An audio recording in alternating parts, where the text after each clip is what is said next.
Muy bien. Entonces vamos a ver una de las anemias más preguntadas, que es la anemia ferropénica. La anemia ferropénica, vamos a ver, pues es la disminución del nivel de hemoglobina debido al déficit de hierro.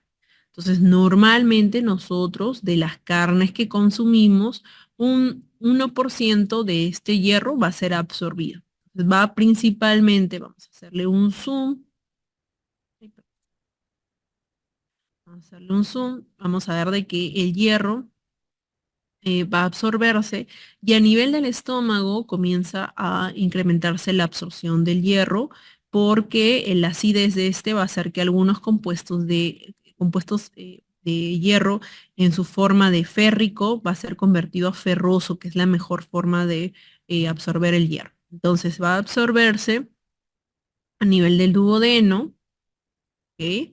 A nivel de los enterocitos llega el hierro normalmente ferroso y si no está ferroso, pues acá también tiene una ferredoxasa que hace que se convierta el hierro férrico a ferroso, ingresa a nivel del enterocito y puede tener dos caminos. Uno, convertirse como el depósito a nivel de la ferritina o puede salir por su membrana vasolateral a nivel de esta portita que es muy importante, que se llama ferroportina, sale a través de este como hierro férrico y es transportado por la transferrina.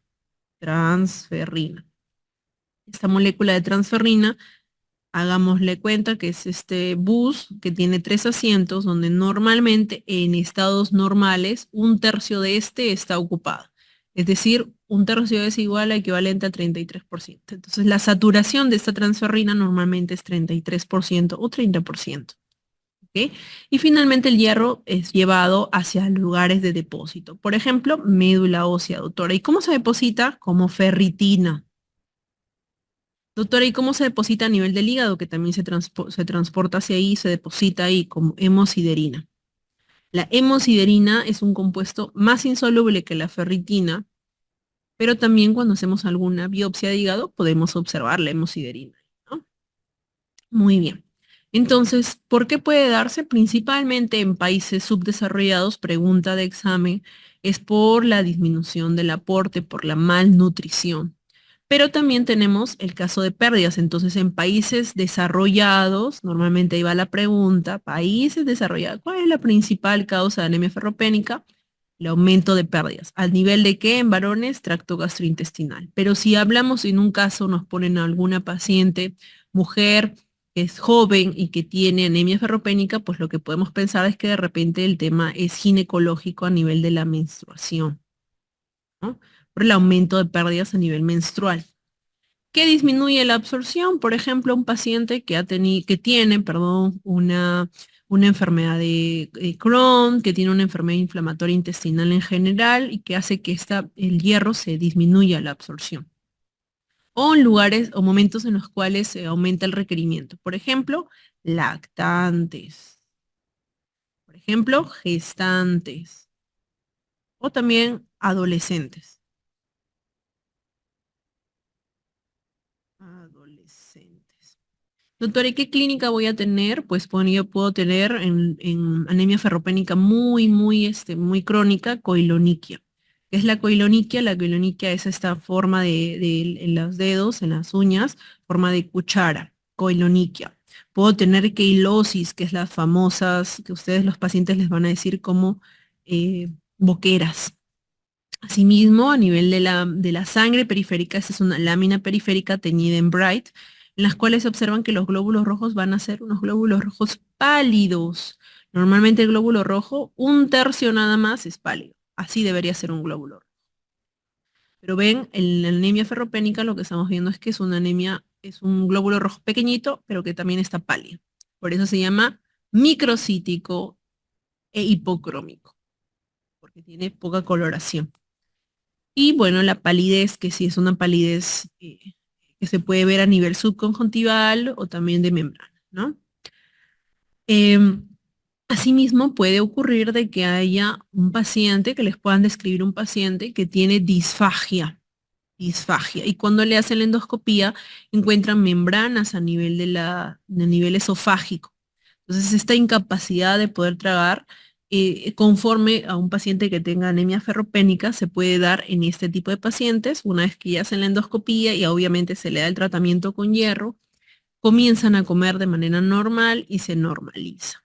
¿Ok? Entonces, en laboratorio, laboratorialmente, ¿qué es lo que vamos a encontrar? Vamos a encontrar que el hierro a nivel de la sangre periférica está disminuido. La ferritina, que es el depósito, que es el examen ideal para ver el depósito, está disminuido. ¿Ok? Y acá vienen varias cositas importantes. Por ejemplo, la saturación de transferrina, que es lo que, ¿qué tan saturada va a estar la transferrina? Esto va a disminuir porque obviamente va a tener más espacios disponibles para el hierro. Es decir, estos asientos van a estar vacíos, en otras palabras. ¿Ok? Mientras que las moléculas de transferrina van a estar incrementadas. Las moléculas de transferrina van a estar incrementadas. Hay un receptor soluble de transferrina en nuestras células a nivel de la médula ósea, por ejemplo, que tiene receptores para localizar justamente estos buses de transferrina. Y cuando hay una anemia ferropénica, lo que va a hacer nuestra médula ósea de manera muy inteligente es incrementar estos receptores solubles para que aumente la chance de poder encontrar por ahí un ómnibus o una transferrina que esté ocupada por hierro. ¿Me dejo entender? Entonces va a incrementar el receptor soluble de transferrina. Doctora, y la capacidad total de unión al hierro es lo que yo siempre les digo acá. Entonces, normalmente, imaginemos que esto es el total de sangre que tenemos, y acá están todas las transferrinas con sus tres asientos. Tres asientos. Muy bien, imaginemos que tenemos esta transferrina. La capacidad total de unión al hierro lo que va a hacer es que nos dice cuál es tu capacidad total para que, o sea, cuántos buses, en otras palabras, usted tiene disponible para poder hacer uso del hierro. Pues, obviamente, si tenemos poco hierro, van a haber más ómnibus libres, ¿cierto? Entonces, esta es la capacidad total del hierro, de unión al hierro, va a incrementarse. En cuanto al tratamiento, idealmente el tratamiento con hierro es oral. Recuerden que el sulfato ferroso normalmente tiene 300 miligramos, pero de estos 300 miligramos, cuando hacemos un zoom grandote acá abajito, dice contiene 60 miligramos de hierro elemental. Nuestro consumo debería ser como mínimo 150 miligramos de hierro elemental. Por eso es que normalmente damos 2 tabletitas. ¿Qué efectos secundarios tiene el hierro? Estreñimiento.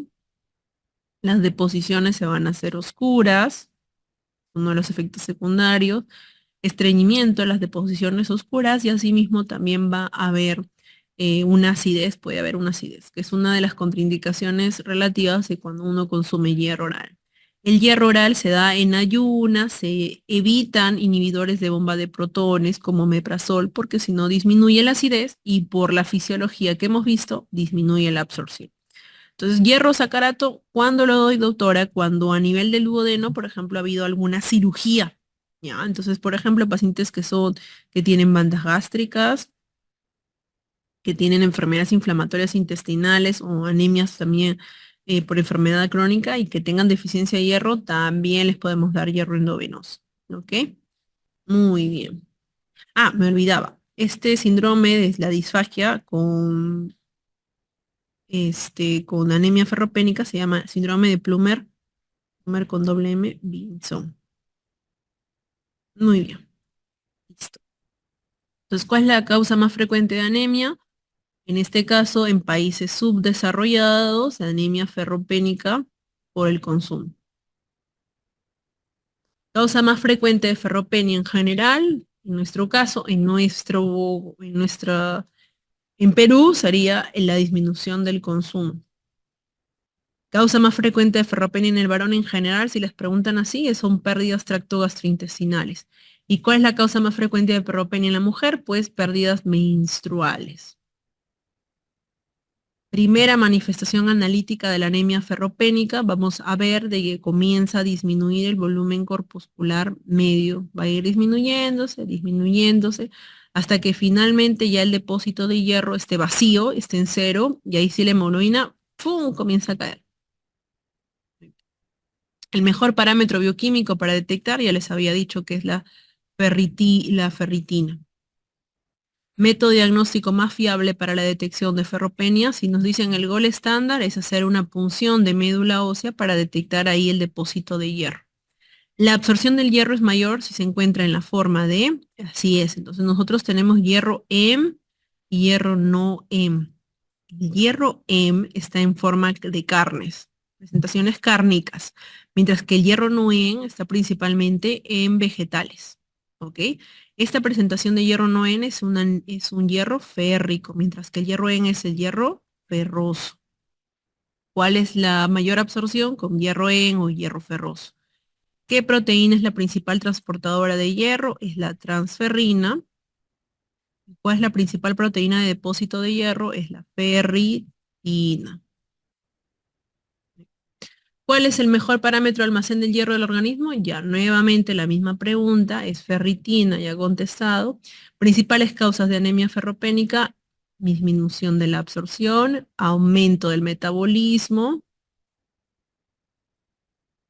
disminución de la absorción, perdón, disminución del consumo, perdón, disminución, por orden, ¿no? Disminución del consumo, aumento del metabolismo, disminución de la absorción y aumento de pérdidas. Aumento de las pérdidas. Principal lugar de absorción del hierro a nivel del duodeno.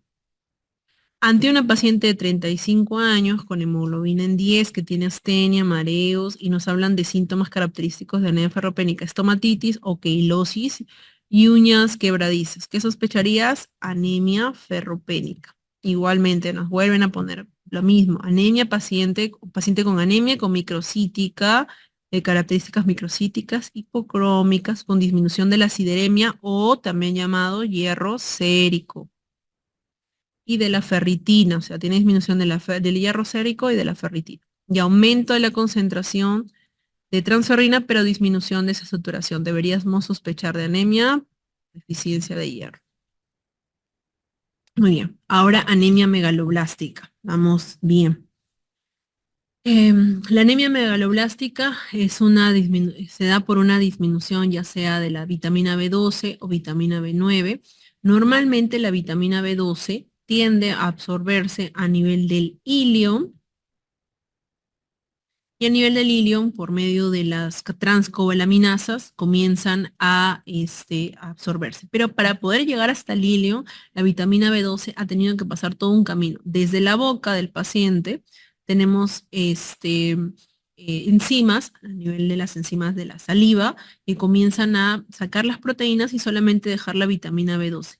Llega al estómago y a nivel del estómago lo que se va a producir es de la unión del factor intrínseco junto con la vitamina B12. Si no hay esta unión, chicos, no va a poder haber una absorción a nivel del hilio. Así de importante es.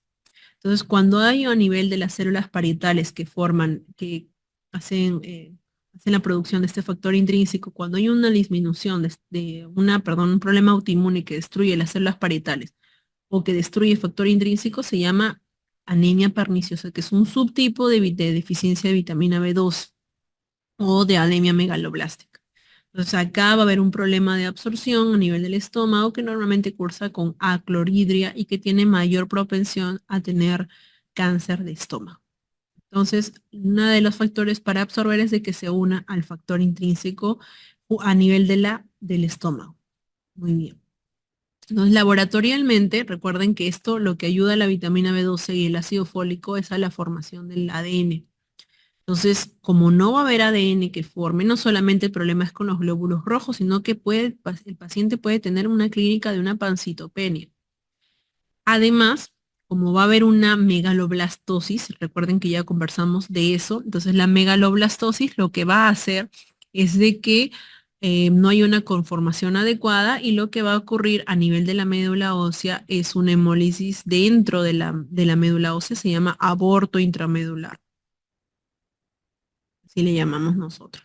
Entonces, chicos, si es que hay una lisis o hemólisis dentro de la médula ósea, va a haber una clínica de hemólisis, o sea, va a haber un aumento de la lactato deshidrogenasa con un aumento de la bilirrubina a predominio indirecto. Entonces, podemos ver pacientes que nos van a contar con clínica de hemólisis o con clínica de pancitopenia. Clínicamente el paciente va a tener una anemia, va a tener una glositis, que es esta lengua, como pueden ver ustedes, depapilada, puede cursar con alteraciones neurológicas, como por ejemplo trastornos sobre todo a nivel propioceptivo, que es uno de los principales síntomas y que muchas veces en la televisión ustedes lo pueden ver, que promocionan mucho vitamina B12 y le dicen al paciente, si usted siente adormecimiento en las piernas o hormigueo, pues puede ser una deficiencia de vitamina B12. Sí. Asimismo, eh, puede haber una degeneración combinada subaguda a nivel de la sustancia gris a nivel lateral y sensorial de estos pacientes. Entonces, inclusive hasta puede haber alteraciones psiquiátricas con la deficiencia de vitamina B12. Solamente de B2. Alteración neurológica no debería haber con deficiencia de vitamina B9. ¿Ok? Fisiopatológicamente, ¿por qué ocurre esto? Porque nosotros cuando convertimos ciertos aminoácidos, en este caso homocisteína a metionina, necesitamos darle un grupo metil a la cobalamina, o sea, la vitamina B12, y se convierte de cobalamina a metilcobalamina. Entonces, esto, eh, cuando hay un aumento una deficiencia de vitamina B12 o deficiencia de vitamina B9, va a haber un incremento de la homocisteína porque no va a haber esta producción de homocisteína a metionina. Entonces va a haber un incremento, ¿cierto? Pero asimismo, este grupo metil que es donado por el ácido fólico o por el metil tetrahidrofolato, también esta formación del grupo metil va a ayudar a la síntesis de ADN. Entonces, finalmente, no va a haber una producción de síntesis de ADN si es que tampoco no hay estos grupos folatos. Y recuerden de que también la vitamina B12 ayuda a la formación de metilmalonilcoenzima A a succinilcoenzima A por medio de la adenosilcobalamina. Entonces, si es que no hubiera un vitamina B12, va a haber un incremento de la metilmalonilcoenzima A, cosa que no pasa con la deficiencia de vitamina B9 porque solamente incrementa la homocisteína. ¿Ok? ¿Cuál es la causa más frecuente de anemia megaloblástica? Megaloblástica, no macrocítica por si acaso, es la B9. Recuerden que el ácido fólico tiene una duración de aproximadamente 4 meses. En cambio, la vitamina B12 puede durar hasta 4 años.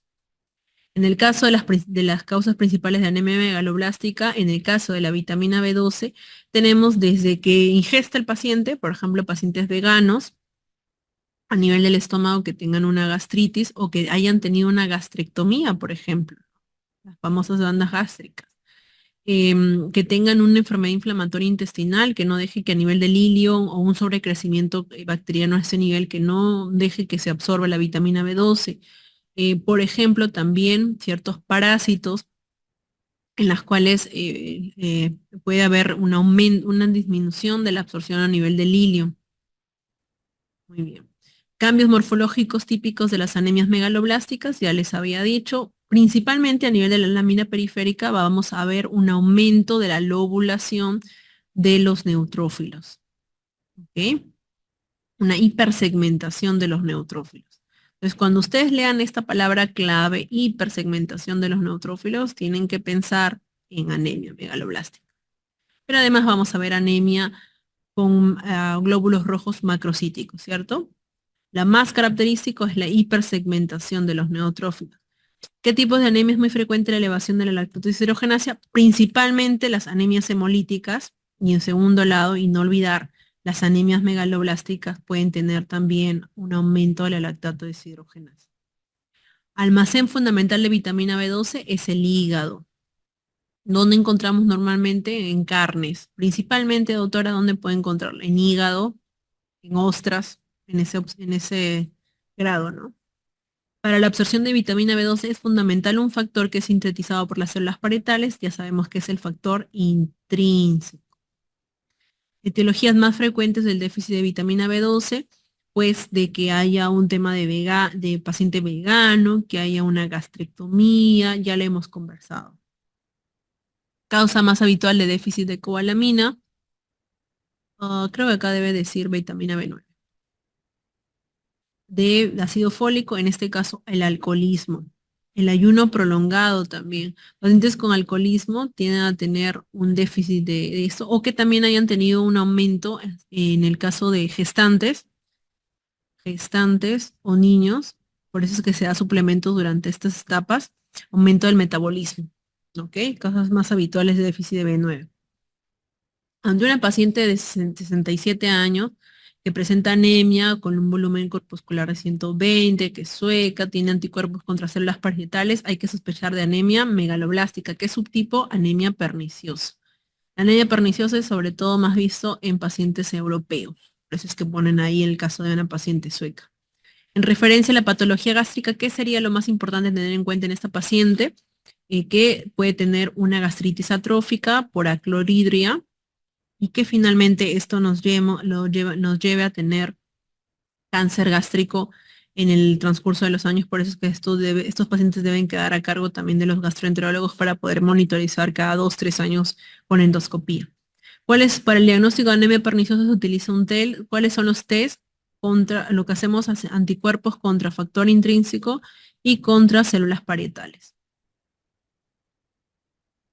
Diagnóstico del déficit de vitamina B12, entonces yo lo que hago es dosar B12, también doso B9, pero podría también dosar homocisteína, que va a estar incrementado en ambas, pero si es que quiero saber si solamente de vitamina B12, entonces regreso a mi fisiología y encuentro que dosando la metilmalonilcoenzima, pues puedo encontrar un incremento de esta metilmalonilcoenzima A. Clínica fundamental de déficit de B12, además de lo que ya hemos visto, anemia, macrocitosis, es de la clínica neurológica. Entonces, un paciente que le digan que tiene adormecimiento en piernas, en manos, que tiene problemas al caminar, entonces ahí hay que pensar en déficit de vitamina B12. La alteración neurológica más característica es la deficiencia de propiocepción, por si acaso. Lo principal, propiocepción. Ante un paciente de edad avanzada con demencia, entre otras patologías, se debe descartar. Siempre los psiquiatras hacen un descarte de deficiencia de B12. Las alteraciones neurológicas por déficit de cianocobalamina siempre aparecen cuando existe una anemia manifiesta, no necesariamente. A veces tenemos pacientes que no tienen anemia, la hemoglobina está muy bonita, pero tienen síntomas neurológicos. Entonces, lo que nos queda hacer ahí es dosar la B12. A veces hay deficiencia de B12, que no son las características, pero a veces puede haber deficiencia de B12 y disminuir la hemoglobina, sin disminuir la hemoglobina, y tiene síntomas neurológicos. No estamos hablando de la gran cantidad de pacientes. Probablemente no se los comenten. Vamos a ponerlo como algo anecdótico. Tratamiento fundamental de las anemias megaloblásticas por déficit de vitamina B12. Entonces yo doy vitamina B12. Normalmente, inicialmente se da una dosis intensa, que son por 7 días seguidos de manera intramuscular o endovenosa, siempre acompañado de mi ácido fólico. El ácido fólico normalmente viene de 0,5 microgramos y lo damos 2 tabletitas cada 8 horas durante 2, 3 meses. Doctora, ¿y por cuánto tiempo? Va a depender de por qué ha sido la deficiencia de B12. Si es un paciente vegano, suficiente con darle una dosis inicial y luego pues darle de manera profiláctica B12 oral, que también existe. El ácido fólico, ¿dónde se absorbe? Pues normalmente el ácido fólico, la deficiencia de vitamina B12 se da a nivel de la absorción del hilio. En el yeyuno, normalmente yeyuno, el ácido fólico se absorbe y sus reservas normalmente duran 4 meses aproximadamente. La clínica del déficit de folato es igual al déficit de cianocobalamina, excepto en la parte neurológica. El diagnóstico también, chicos, con dosaje de B9, de ácido fólico, también doso la vitamina B12 y va a haber un incremento de la homocisteína. Tanto el déficit de B12 como el de ácido fólico aumentan los niveles séricos de homocisteína, ambos. Homocisteína. Tratamiento de déficit de ácido fólico, igual, chicos, 2 tabletas vía oral cada 8 horas. Siempre. Ante un paciente con anemia macrocítica, solamente anemia macrocítica, debe descartarse. ¿Qué otras causas aparte del alcoholismo, chicos, hay? Alcoholismo, hipotiroidismo, que no esté consumiendo algún tipo de, por ejemplo, metrotexate o trimetropinsulfametoxazol, que tienen que ver en la síntesis de ácido fólico. Entonces, estas causas hay que descartar. Inclusive hasta en la gestación podemos ver anemia macrocítica o macrocitosis, perdón. Para el diagnóstico de anemia megaloblástica se debe solicitar, ya lo hemos dicho, B12, B9 o ácido fólico, dosamos homocisteína. Igual, el diagnóstico definitivo de anemia megaloblástica se realiza mediante el estudio en sangre, o sea, ya no es necesario hacer un estudio medular, dosamos B12, B9, homocisteína y ácido metilmalónico. Herencia y factores deficitarios de la hemofilia A es la herencia ligada al cromosoma X. Recuerden que nosotros como mujeres tenemos dos cromosomas X. Entonces, si nos falla uno, tenemos uno que nos compensa la formación del factor. En el caso de los hombres, si le falla uno, pues no tienen quien les compense, entonces son los que van a manifestar normalmente la enfermedad, mientras que nosotras las mujeres somos las que vamos a ser las que portamos la enfermedad. Alteraciones del laboratorio en la hemofilia A y en la B, normalmente vamos a tener un tiempo de tromboplastina activada elevado. Entonces, normalmente el tiempo de tromboplastina para algunos laboratorios tiende a ser de 30 a 35 segundos. En el caso de la tromboplastina activada, vamos a ver tiempo de tromboplastina en 50, 60. Entonces, cuando tengan esto, pero las plaquetas estén normales, el tiempo de protrombina esté ok, hay que sospechar una hemofilia. En el caso de coagulación intravascular diseminada, que se puede dar por un cáncer activo, por una infección, normalmente por gran negativos, vamos a tener un aumento del tiempo de protrombina, el tiempo de tromboplastina activado, con un consumo del fibrinógeno, va a haber una disminución del fibrinógeno y un aumento del dímero D, ¿no? Muy bien. Además, va a haber plaquetopenia. Va a haber una plaquetopenia por consumo. Ok. ¿Cuál es la causa más frecuente de prolongación del tiempo de hemorragia? En este caso es el tiempo, causa más frecuente del tiempo de hemorragia. Entonces acá puede ser la enfermedad de von Willebrand, por ejemplo, o que también tenga plaquetopenia, tal vez también podría ser un poquito del tiempo de hemorragia. Diferencias entre trombocitopenia y cómo diferenciarla. La trombocitopenia, no existen los tipos de trombocitopenia. ¿Cómo diferenciarla? En este caso, las trombocitopenias, de repente las causas de trombocitopenia. Puede ser que una plaquetopenia sea de causa inmune, lo cual nosotros llamamos trombocitopenia inmune o famosamente llamada PTI. Ahora ya no se llama así, pero la tendemos a seguir llamando así por una cuestión de costumbre. Entonces, si yo tengo un paciente con una cirrosis, probablemente las plaquetas estén siendo consumidas por el vaso grande, en el caso de la cirrosis. Y normalmente vamos a tener plaquetas entre 50 y 70.000 normalmente. El caso de la trombocitopenia inmune tiende a tener una historia clínica de un paciente que de un momento a otro comienza con equimosis, con petequias, con sangrado a nivel del gingival. Son sangrados normalmente de mucosas porque el problema es plaquetario. A diferencia del sangrado que es por trastornos de coagulación, que sí es más grande, como ya lo hemos visto anteriormente. ¿Ok?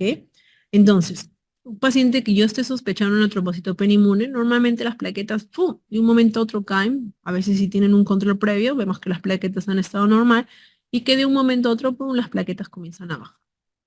Normalmente el paciente con trombocitopenia inmune, para ser llamado así, tiene que haber tenido un montón de exámenes para descartar algunas otras causas.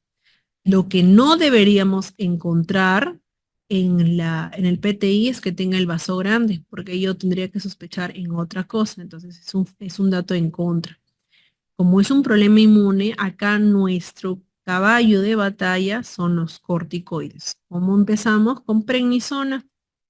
Y a veces utilizamos inmunoglobulinas endovenosas para poder aumentar rápidamente las plaquetas. Por ejemplo, en una cirugía, si es que yo necesito que tiene el paciente que me ha ocurrido muchas veces que tiene que ser operado y que tiene PTI, yo tengo que ponerle inmunoglobulinas porque a las 24 a 48 horas tiende a ser un pico de plaquetas. Muy bien.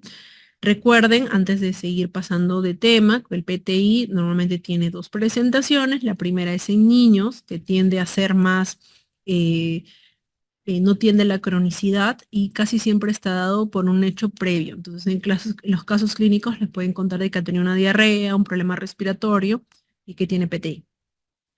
En el caso de adultos, ahí sí cambia la cosa porque tenemos que hacer obviamente todo el tema serológico, hepatitis C, hepatitis B, VIH, etcétera. Pero en los adultos tiende a tener cronicidad, es decir, mejora y luego vuelve a recaer. Y así estamos, ¿no? Son pacientes de larga data con uso de corticoides también de larga. Muy bien. Los 5 síntomas principales de la púrpura trombocitoménica trombótica. Este es el PTT, no confundir con el PTI.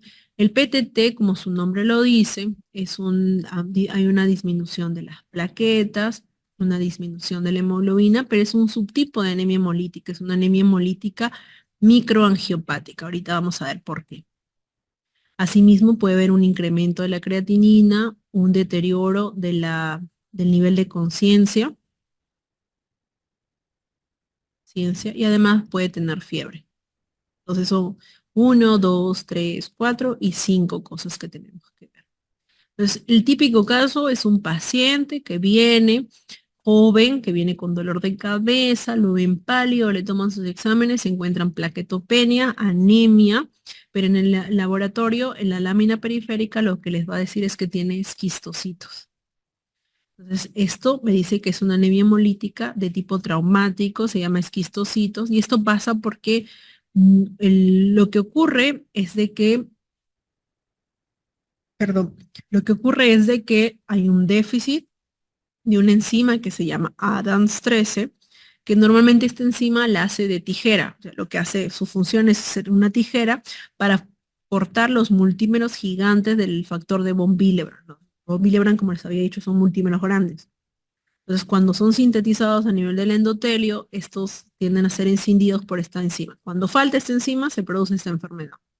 Entonces, como hay estos multímeros gigantes, lo que hace es ocluir los vasos sanguíneos, llegan plaquetas, se juntan las plaquetas ahí, los glóbulos rojos que logran pasar tienden a ser rotos y tener una forma de esquistocitos. Entonces, el tratamiento de estos pacientes es darle el factor que falta. ¿Cómo hacemos? Hacemos la plasmaféresis. Plasmaféresis. Además, utilizamos corticoides también.